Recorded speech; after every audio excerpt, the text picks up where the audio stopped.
Hey friends, welcome back. If you're new here, welcome. I am so glad you're here. I know that families are struggling right now. It can be scary to think of how you're going to feed your family. I have some ideas on what you can make when you have little food in your home. Whether you just have a little bit of leftovers or maybe some basic pantry staples. Sometimes we just need some ideas on what to make with it. So have a seat and let's see what I can come up with. If all you have is 1 cup of uncooked rice, 1 egg, some oil, vegetable, canola, olive, whatever, and a little bit of soy sauce, you can make fried rice. I'm going to cook up my rice as directed and I'll be right back. I have my electric skillet and I'm going to turn my heat to 275 degrees. If you are making this on the stovetop, I would use a large saute pan and cook over medium-high heat. I'm going to add 2 tablespoons of canola oil, approximately. Whatever kind of oil you have is just fine. You can use 1 to 3 eggs. I am just going to use 1 egg. I added 1 tablespoon of water and I'm just going to break that up. And then I am going to scramble that in here.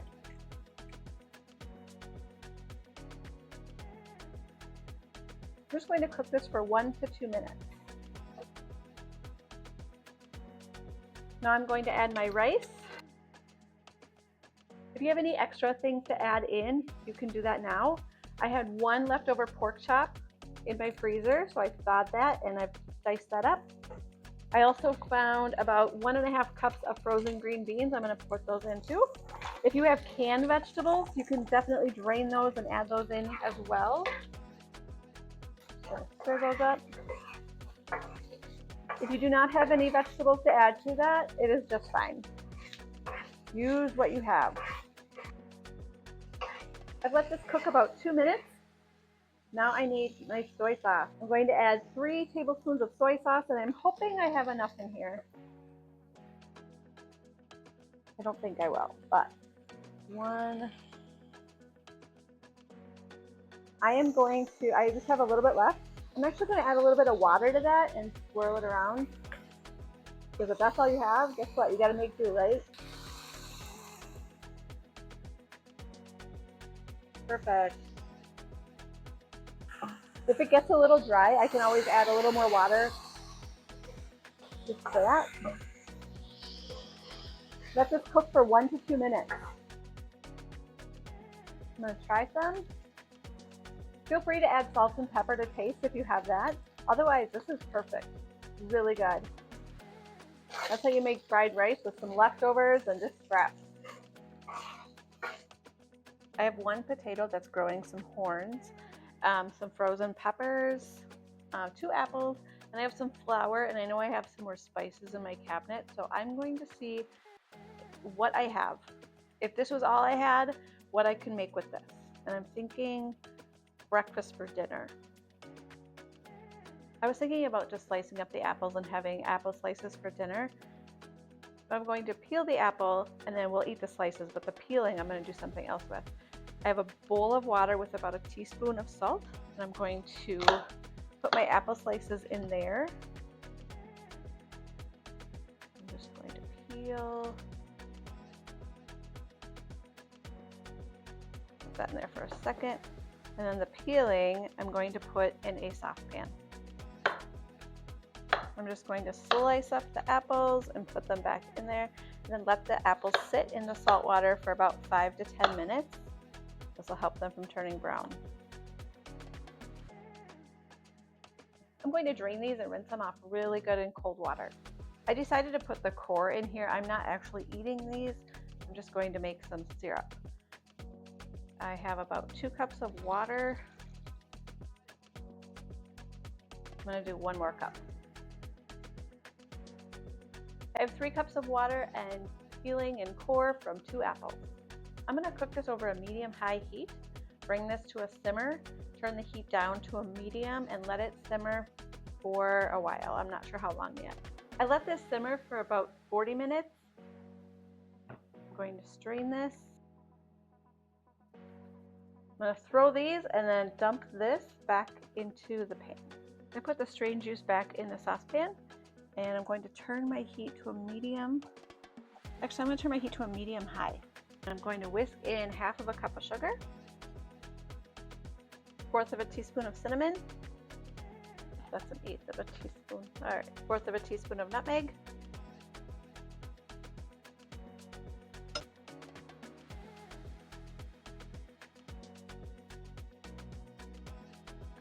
2 tablespoons of cornstarch. I'm going to gradually add the cornstarch.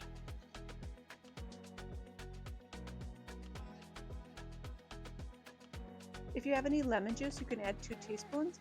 If not, that's okay too. Bring this to a boil and let it cook for 1 minute. I have 3 tablespoons of butter. I'm just going to stir that in, turn my heat off, and just whisk that in. And it's ready. I'm going to make pancakes. I need 1 1/4 cup of flour, 1 teaspoon of sugar, 1 teaspoon of baking powder, half a teaspoon of salt, 2 tablespoons of butter, margarine, or shortening, and I softened mine a little bit. I start to whisk that a little bit. I need 1 egg. Mix that. The recipe calls for 1 1/4 cup of buttermilk or sour milk. You can use regular milk if you have it. If you do not have any milk at all, you can always just use water. It won't be as rich of a flavor, but it will work. I'm using water. If you have an extra tablespoon of butter, soften that just a little bit and add that to it. That'll make it a little bit richer flavor. Otherwise, if you have some vanilla extract, you can add about a teaspoon of that. I'm going to do that. Even if you have buttermilk, you can use vanilla, that's fine. Mix that up. It's okay if it's lumpy, it's supposed to be. Half a teaspoon of baking soda. I have my peppers diced up, and I've taken the devil horns off of my potato and I peeled it. I'm going to just dice it. About that size. I have a large skillet. I'm going to drizzle some oil, and then I turn my heat to a medium-high. I'm going to add my potatoes. Ooh. I'm going to cook these for about 3 minutes before I add my peppers. I'm going to add my peppers. I'm just going to season this with some salt.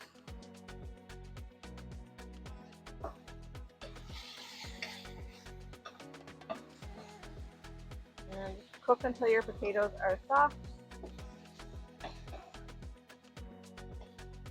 Stirring occasionally.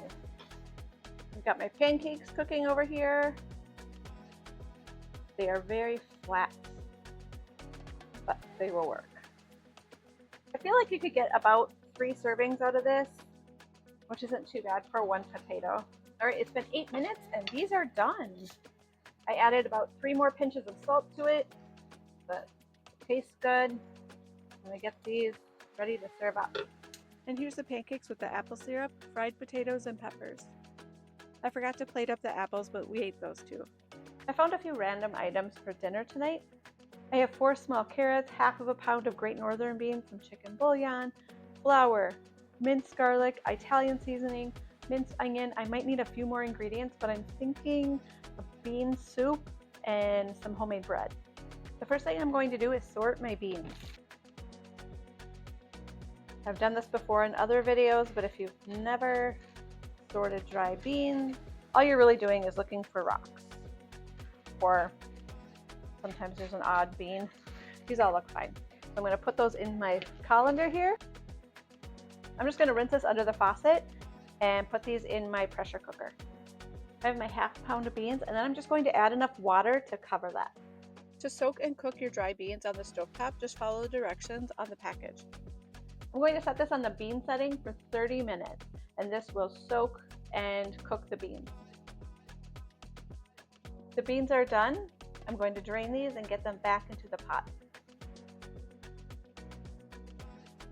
You have to remember this is half of a batch. My 4 small carrots sliced. If you have a couple stalks of celery, you can slice those and add that. If you have some onion, you could dice that up and add that too. I have some onion flakes. I'm just going to sprinkle some of that in there. 1 1/2 teaspoons of minced garlic. I'm just going to do a heaping teaspoon. Half of a tablespoon of Italian seasoning. I'm going to use the red wine style. I really like this one. And then 4 cups of vegetable broth. Of course, if you aren't vegetarian, you could always use chicken broth, or 4 cups of water and 4 teaspoons of bouillon. I have 4 cups of chicken broth. Since the beans are already cooked, I could put this in a crock pot and cook on low for 6 to 8 hours or on high for 3 to 4 hours. I'm going to set my pressure cooker on the soup setting for 30 minutes. I'm going to make some no-yeast bread. I need 4 cups of all-purpose flour, 8 teaspoons of baking powder. Yes, 8, because there's no yeast. This will help it rise. 3 teaspoons of sugar, 1 teaspoon of salt. Whisk that together. I know I did not need such a big bowl, but I'm kind of sloppy, so I make lots of messes. I need 2 1/4 cups of milk. I have skim milk. You can use whatever. And 1/4 cup of oil. I have canola oil. Use what you have. If you have vegetable, olive, avocado, whatever. And then just mix this together. And I think I'm going to need a spoon because this whisk isn't going to do a lot of good. With my industrial sized spoon to go with my giant bowl. Just going to stir this together.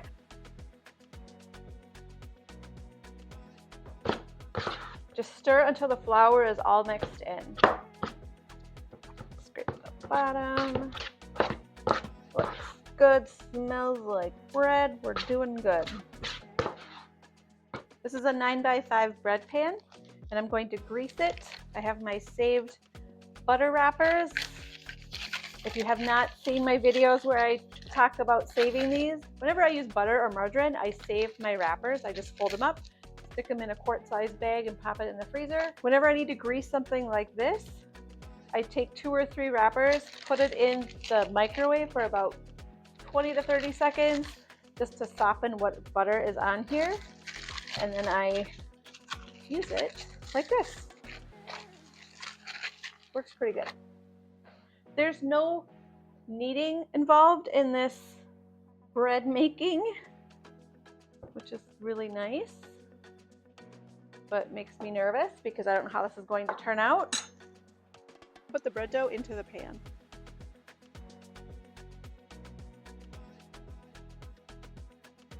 It says to grease your fingers and press the dough down a little bit. I just have a little bit on my hands. I don't know if this is going to work. It's still messy. This is fun. Okay, let's just use this. Or maybe we'll just leave it. That's silly. Good enough. I'm going to bake this at 375 degrees for 30 minutes. Then I'm going to take it out of the oven, turn the heat down to 350 degrees, loosely cover the pan with foil, and then put it back in, and then bake it for 25 minutes. All right, I just took this out. That looks good. I'm gonna let this sit for 5 minutes in the pan, and then I'll take it out. I have tried this soup, and it tastes really good. It's seasoned really well. Really good for being very basic, just carrots and beans. I'm gonna take out about 1 cup of the carrots and the beans and mash it up, and then put it back in just to thicken it. It's not necessary, but I think I'm just gonna do that. I'm just going to use my immersion blender. Kind of smells like bean with bacon soup without the bacon. Just smells really good. Stir that back in. This is ready. I'm just going to keep this on warm until the bread is ready. Looks really good. The recipe doesn't say to do this, but I think I'm going to put some butter on top. That's what you normally do with a loaf of bread. I have a wrapper with a little extra butter on it. I'm just going to brush it on. Yes, it works for loaves of bread too. Not just greasing your pan. It smells really good. Now I'm supposed to let this cool down for 45 minutes. I am not sure I can wait that long. We'll see. I've sampled the bread and it tastes like a baking powder biscuit. It's dense but really good. This bread is really good toasted as well. And that's dinner tonight. Bean soup and no yeast bread. Thank you so much for joining me today. Hopefully I was able to give you some ideas to get through these tough times. If If anyone else has ideas on what you can make with few pantry items or leftovers, let us know in the comments. Don't forget to like, share, and subscribe. And I see you new subscribers. Welcome. And I'll see you guys next time. Bye-bye.